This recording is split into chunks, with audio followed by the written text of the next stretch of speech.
Hello everyone, আসসালামু আলাইকুম। কেমন আছেন সবাই? আশা করি ভালো আছেন। তো আজকে হচ্ছে শনিবার, আজকে আমি এসেছি বাবার বাড়িতে। তো এখন আমি বর্তমান বাবার বাড়িতে আছি। আর ঈদ গেছে, কয়েকদিন হয়ে গেছে, প্রায় 4-5 দিন হয়ে গেছে, আসতে পারিনি। তো আজকে এসে গেলাম বাবার বাড়িতে। তো 1.5 ঘন্টা 2 ঘন্টা মতন হয়েছে এসেছি। তো এখন হচ্ছে আমার ছোট ছেলে গাছের আম দেখে আম খাওয়ার জন্য বেহুশ হয়ে গেছে। আম্মা আম পেড়ে দাও, আম পেড়ে দাও।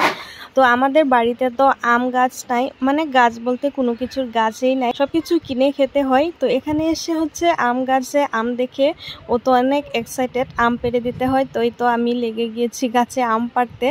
তো এখানে হচ্ছে লাঠি একটা দিয়ে আমি আম পাড়তেছি। দেখেন কয়েকটা আম পেড়েছি।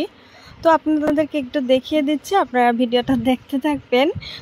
আর আমি বাড়িতে গিয়েছিলাম 1 সপ্তাহ পার হয়ে গিয়েছে তখনের ভিডিওটা করা। আর আমি হচ্ছে একটা আইলশিয়ার লেজি মানুষ, কি আর বলবো, ভিডিও এডিট করতে মানে মন চায় না, সেই জন্য এডিট করতে পারি না। আর বাড়ির কাজের জন্য এডিট করতেই ভালো লাগে না। তো হচ্ছে ভিডিওটা করেছি, আপনারা দেখতে থাকবেন। এই যে কয়েকটা আম পেরেছি, আমগুলো অনেক মিষ্টি, কিন্তু আমগুলো ছোট সাইজ হলে কি হবো, আমগুলো অনেক মিষ্টি। তো আম পাড়তে থাকি। দেখেন এটা হচ্ছে মানে লাঠিটাতে লেগে গিয়েছিল, তো আমি হাত দিয়ে পেরে নিয়েছি। তো এই যে আমার পাড়া শেষ হয়ে গেছে, এখন হচ্ছে আমার ছেলে আম পাড়ছে। এই যে দেখেন, এই আমটা পাক্কাতে পড়ে গিয়ে একদম ফেটে গিয়েছে, দেখছেন ভিতরটা কত লাল টুকটুকে।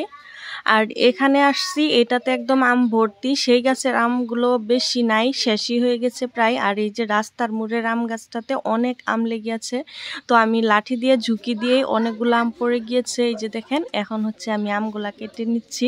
আমগুলা ভালোভাবে ধুয়ে নিয়েছি, ধুয়ে নিয়ে হচ্ছে আমগুলা কেটে নিচ্ছি। দেখেন ভিতরটা কত লাল, একদমই সুন্দর, খুবই ভালো আম। আর কিছুগুলা মানে পোকা আছে, এগুলা আম কিছু পোকা থাকেই। তো গাছের আমগুলা তো এরকমই হয়।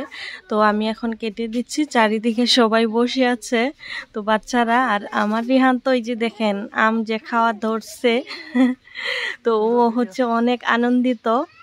তো এদিকে আমি কেটে কেটে দিচ্ছি, আমিও খাচ্ছি আর ওদেরকেও কেটে খাওয়াচ্ছি। তো ভিডিওটা দেখে কেমন লাগলো আপনারা কমেন্ট করে জানাবেন। ভিডিওটা ভালো লাগলে একটা লাইক করে দিবেন, সুন্দর একটা কমেন্ট করবেন।